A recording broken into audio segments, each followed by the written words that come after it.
So while I was under here looking at some transmission stuff, I noticed that this, for the emergency brake handle, is missing a cotter pin. So we'll go ahead and put that in and we'll get it bent out, and I'll come back with some pliers here in a minute and trim it off. Now that cotter pin's in place, we don't have to worry about that emergency brake handle coming loose. So back here looking at the rear suspension, you can see right here when it got lowered, there's no room left. So this is our leaf spring, this piece right here, and this is a bracket on the axle here. And so our suspension travel, I mean, I can't even get my finger in between that gap there. And so our suspension travel is like 1/8 of an inch right now, and that's why it's constantly bottoming out. And so to start with, I think I'm going to try to just notch this down right here. I don't think we'll lose any strength, and if I can get clearance for that leaf spring, that would give us maybe 2 inches of travel, which might be plenty. But that'll be my first attempt, is we're going to notch that, and then we'll go from there.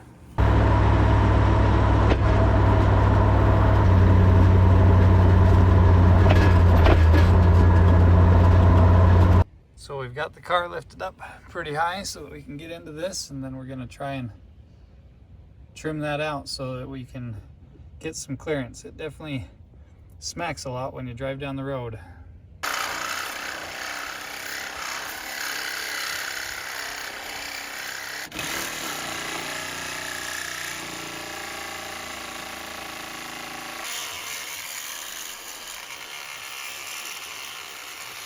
We're making some progress. We've got most of the way through on that, and we're slowly getting through here. A little bit awkward of an angle, but we're getting there. So we got those all cut out. We've got plenty of clearance now.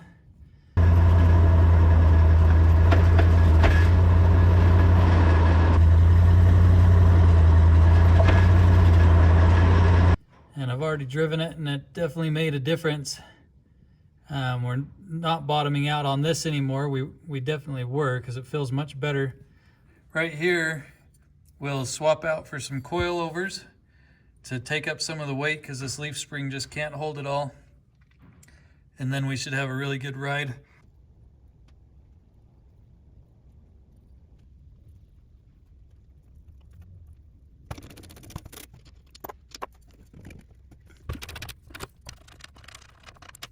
Here's our new coilover shocks. And there's some assembly required, so let's do that.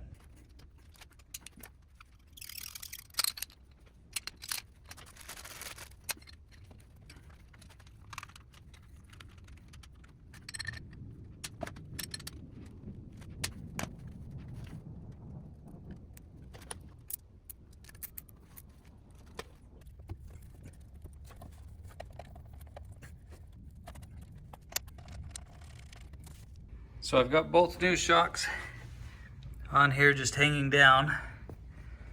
Now, because they have the shocks on them, we're gonna have to lift the car up to get them put in place, and then the car will set them down to the position they're supposed to sit at.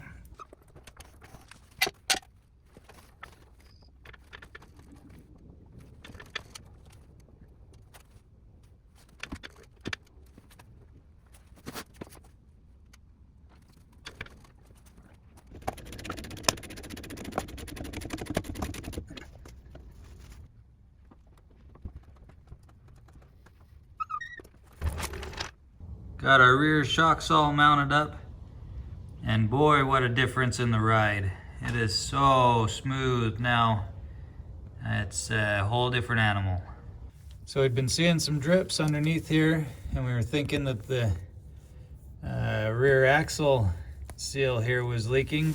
However, it's as dry as can be. What we do have is on our U-joints here, that's just old deteriorating grease. So I'm gonna pump in some fresh grease, and that should hopefully fix the drip we've got back here.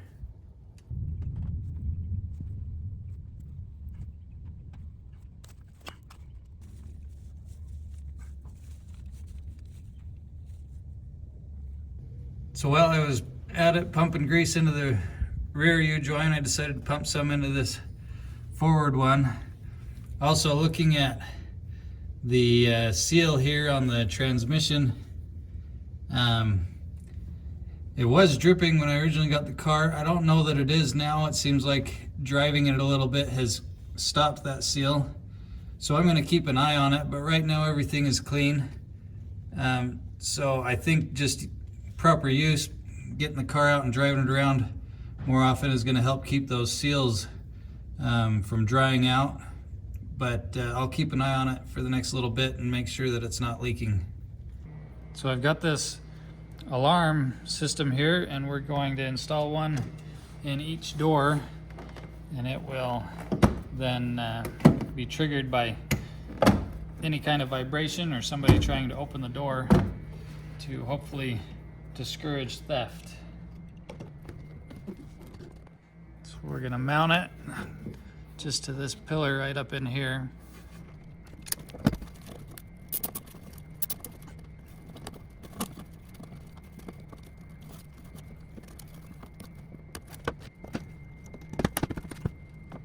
So we then have this little remote key fob here with the lock button. Right there, you'll get another tone as you walk away. Okay, and now the system is armed. So then, if somebody were to come up, and then if they continued to mess with the car,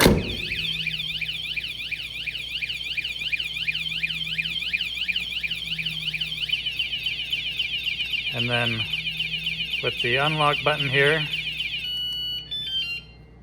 we can disarm it. On to working on the front suspension. We've got a few things that we need to take apart so that we can gain access to some of the fasteners that hold everything together. There's this bracket that holds the front fenders, so it needs to come off. You can see that it's completely blocking the bolt that holds the top of the shock on. So without taking this off, you can't even get the shock out. So I'm taking that off and get it out of the way, and then we can start working on the shock mount. You can see it's up really tight against the fender there, and so we end up cutting that entire shock mount off and fabricating a new one. It was also on a bind. The angle just wasn't quite right. You can see I had to pry that off, and even right here I've got to kind of pry that out to get the bolt out. And so we go ahead and we cut that off and we make a new one. With this bracket cut off, we were able to take it into the computer and design up a new bracket that's going to move the mount point for the shocks. A huge thanks to my dad. Without his help, I could not have done all this work. He helped me with all of the suspension fabrication and just made it all work so nice. Those brackets were a little too tight up against the fender, and so it made it impossible to change shocks with the fenders on anyway. So taking them off and moving that mount point is going to benefit a lot. Here's on the CNC mill. We're now having it cut out the new brackets that we had designed. And while it's cutting out brackets, I take the grinder to the frame and clean up all the old welds and where we cut the old brackets off. And here you can see just a sped up of that, cutting out that bracket. It turned out to be excellent for this job. That cut those out really nice and clean, and I think they ended up really nice. So here's our pieces, and then my dad, with his excellent welding skills, is going to weld them together for us. And so getting that spacer welded on there, and then we'll get them put onto the car. So here we are welding them to the frame. Beveled the steel so that weld was able to penetrate really deep into the frame, and so we should have an excellent solid mount. And then we were able to throw on some black paint to clean it all up. I think they look excellent. It adds some nice style, and is able to hold the front end of the car up a little bit. It was sagging to where the tires were rubbing on the fenders. So then here we are just putting the fenders and everything back together. Everything is kind of a tight fit, and so it took a little bit of work, but we got it all back on there. Got the new shocks mounted on the front. It rides so much better. However, it has made the side-to-side sway action a little bit worse, although it was kind of bad to begin with. So I've got a Panhard bar on its way. We'll get that installed, and then we should have excellent control and ride. So the Panhard kit showed up, and one of the mounting parts didn't quite fit to our application. So here I am using my laser to test cut some parts, and here it is on the car. And I went through 3 different versions of that before I got to exactly what I wanted. But then we had my dad cut it out with his mill. So here's the new Panhard bar all installed. So it's this bar here, and basically what it does is it makes it so that the axle here cannot shift side to side independent of the frame, making sure that the steering and everything stays tight. So of course we had to test drive it.